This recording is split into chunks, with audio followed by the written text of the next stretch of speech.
بسم الله الرحمن الرحيم.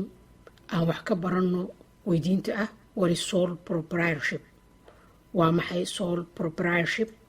waa qaab ka mid ah qaababka loo asaaso ganacsiyada, waana ganacsi uu hal qof leeyahay sidoo kalena u maamulo.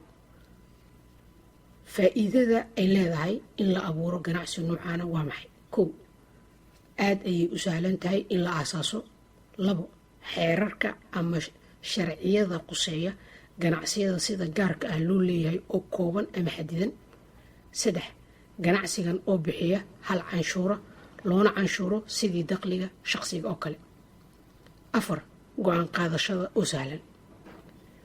dhanka kale haddaan ka eegno faa'iido darada ay leedahay oo sidan: 1 maalgelinta bannaanka aad ka heli kartid oo xadidan kuna siman ilaa iyo xadka lagaaga ogol yahay inaad bangi ka daynsatid.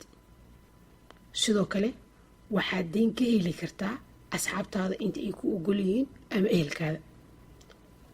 2 milkiilaha iyo ganacsiga maadaama aanay kala madax bannaanayn, haddii dayn loo soo qaado ganacsiga waxaa mas-uuliyadda bixinta lacagtaasi laga rabaa qofka milkiilaha ah. mahadsanidin, waa inoo mar kale haddii rabbi idmo.